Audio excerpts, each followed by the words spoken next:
Assalamualaikum, Laskar Ngarit Bres-Bres dimanapun Anda berada. Jumpa lagi dengan saya, Dr. Iwan Adisa, di channel YouTube Sahabat Satwa TV yang akan berbagi tips dan informasi seputar hewan ternak.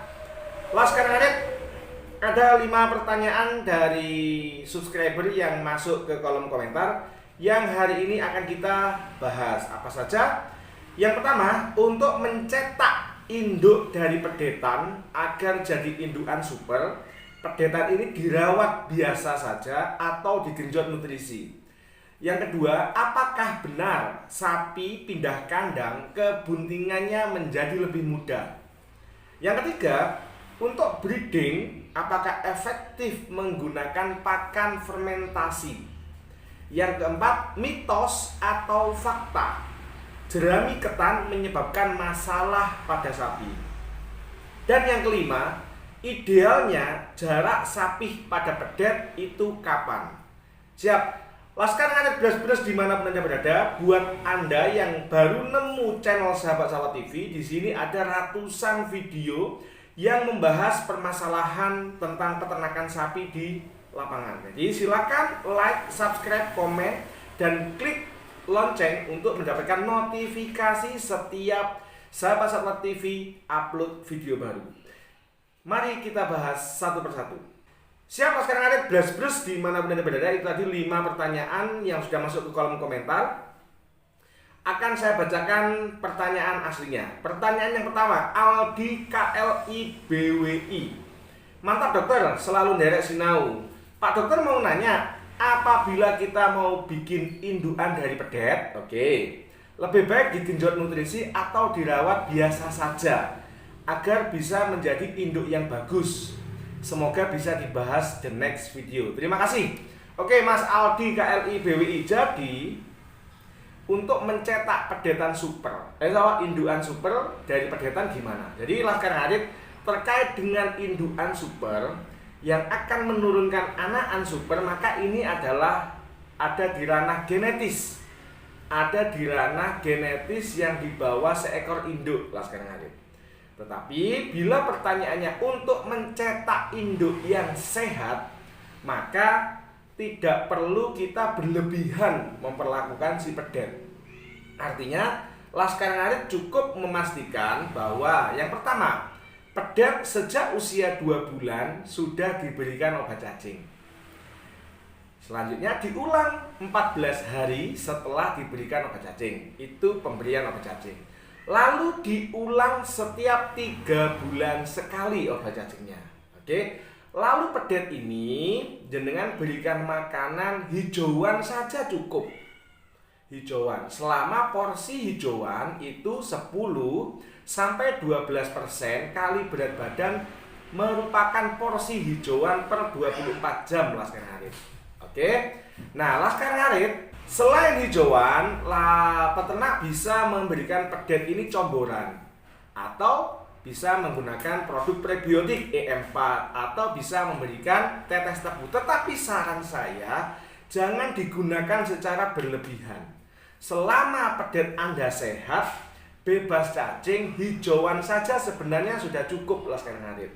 Selama porsinya memang masuk. Indikasi keberhasilan perawatan pedet adalah pedet tidak kecentet, pedet tumbuhnya proporsional dan tidak buncit. Karena kadang-kadang pedet ini di usia 4-7 bulan ini menunjukkan seperti tidak enak dilihat. Tetapi ternyata ketika kita merawatnya dengan baik sampai usia 1 tahun, baru kelihatan supernya. Jadi itu Mas Aldi KLI BWI. Semoga bermanfaat. Jadi cukup pastikan bebas obat cacing, berikan pengulangan 3 bulan sekali, berikan makanan sebaik mungkin kita bisa. Untuk pemberian comboran, konsentrat dan lain-lain bisa diberikan, tapi jangan berlebihan supaya tetap proporsional. Karena kelebihan protein juga tidak baik. Siap.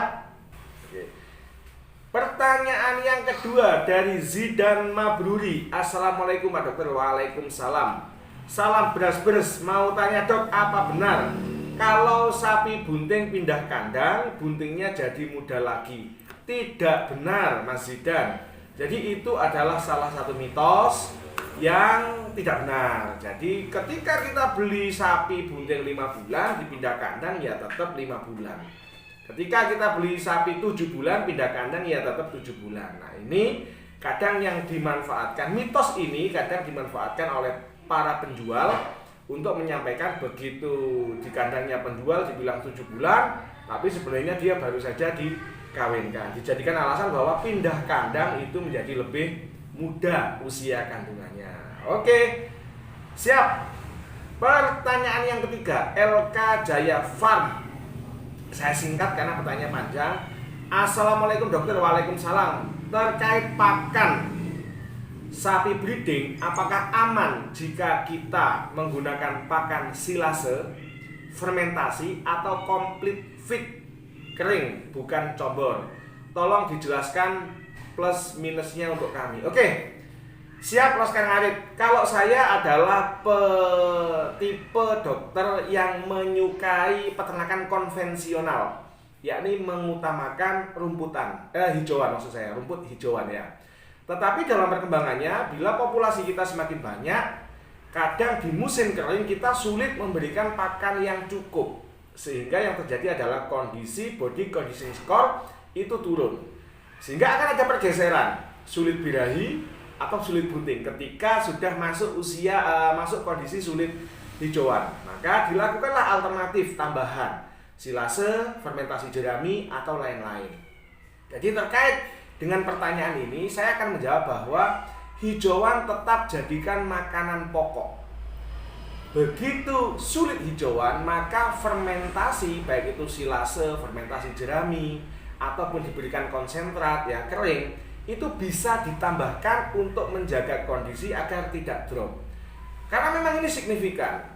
Di Sri Rezeki Farm itu begitu populasi di atas 20 ekor, itu sudah sering berubah settingannya, terutama pada indukan. Ini sering berubah, membuat tiba-tiba kurus, tiba-tiba agak molor birahinya, seperti itu. Jadi konkret, saya cenderung menyukai peternakan konvensional yang memberikan pakan hijauan.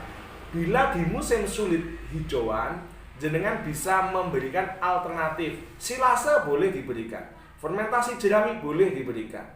Oke, konsentrat diberikan sebagai additional food juga boleh, comboran juga boleh, tetapi tetap jenengan fokus pada pertumbuhan atau stabilnya kondisi si induk. Evaluasinya di sana saja. Dan saya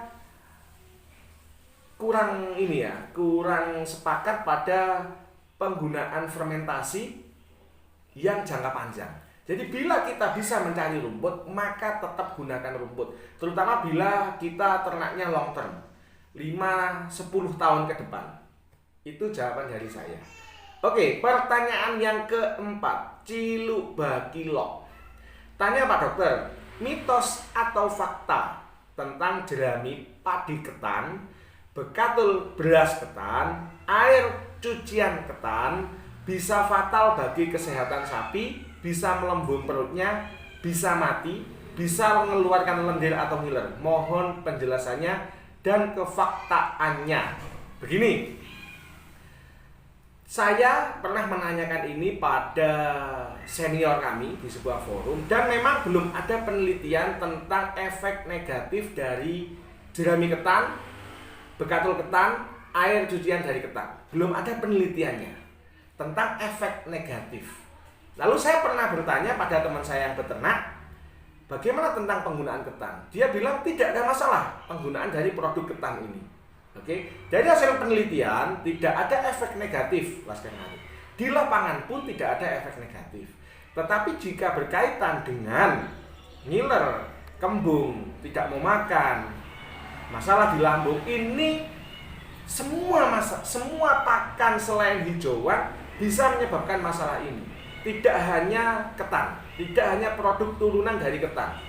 Selama pemberiannya ngawur, pemberiannya mendadak, ada kontaminasi jamur di produk-produk ketan ataupun non ketan, akan sangat rentan menyebabkan masalah di pencernaan, Mas Kenari. Jadi konkretnya jawabannya adalah tidak ada penelitian yang menunjukkan efek negatif dari ketan dan turunannya dan di lapangan tidak ada efek negatif yang sudah digunakan oleh teman-teman di lapangan. Siap? Pertanyaan yang kelima, pertanyaan terakhir. Fauzi Aulia Sani, jarak putus atau memisah pedet terbaik di usia berapa? Sekarang ada beras-beras di mana Anda berada.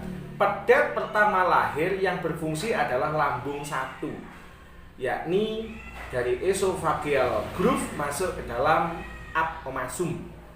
Oke, di situ. Tapi dalam perjalanannya mulai usia 5 sampai 12 minggu, lambung ini akan berubah fungsinya menjadi lambung ganda. Artinya rumen, retikulum, omasum dan apomasum akan berfungsi normal dalam perjalanan 5 sampai 12 minggu. Artinya jarak 12 minggu atau 4 bulan seekor pedet ini sudah bisa makan hijauan. Maka bila ditanya usia berapakah, sebenarnya tergantung kebutuhan kita. Kita mau men-setting peternakan kita itu seperti apa.